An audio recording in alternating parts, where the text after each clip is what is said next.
Hello, I'm Caitlin and I chose to do my report on my grandfather. So my grandfather immigrated here from Ireland, and I think that I may have mentioned him on the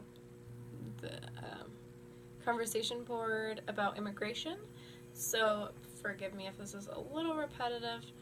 But anyways, my grandfather came here when he was just a teenager, and this was in about the 1960s, maybe 65, and he came here with just his brother. So their parents did not come with them, and the reason being is that they could not afford the trip. So they saved a bunch of money for their sons to come here in hopes for a better life, essentially. His parents basically had the equivalent of a minimum wage job, and they had very little education because education essentially held no weight. They were labor jobs, vigorous jobs that you didn't need an education for. But anyways, they sent my grandpa and his brother here in hopes that they could have better lives than them.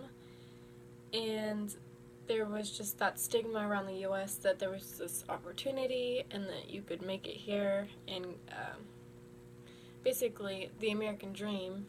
And so when my grandpa and his brother first got here, to their surprise, they faced a great deal of discrimination. So many people think of discrimination as just between white and people of color, but at this time it's actually against anyone who immigrated from anywhere else to the US.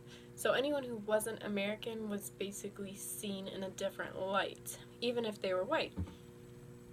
So for my grandpa, this came as a surprise. He didn't expect to face such things, and so he decided to change his last name when he came to the country along with his brother. They changed it to a very American name. They changed it to Smith, and this was so that he could better fit in with the other American people and hopefully not be discriminated against when it came time to get a job or go to college or whatever he, had dreams of doing here. But unfortunately for my grandpa, it's pretty hard to disguise the fact that you're Irish when you have, like me, pale skin and red hair and blue eyes. So my grandpa and his brother found home in Texas, where they both went to college for a little while, but they weren't conditioned like we are, that you have to go through a lot of schooling to get good jobs. The college in Ireland didn't hold much weight, so they dropped out because it was probably too much for them. The high schools in Ireland probably did not prepare them enough for college in the US. So instead, they both joined the Navy, where they served for a little bit. Didn't go in on any wars or anything, mostly stayed on reserve.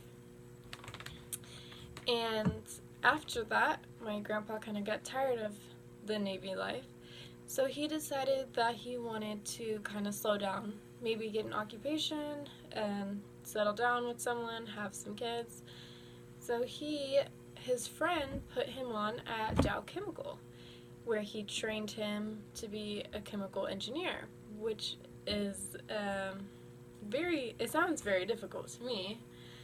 And at around this time, he met my grandma, and they had my uncles and my mom, and my mom was actually named after my Irish great-grandmother, as a way to kind of pass on the Irish honor, and so at this time you could tell that my grandpa had a change in attitude. He was more embracive of his culture and heritage, and he didn't want to hide it anymore, so that was kind of the meaning behind naming my mother what he did.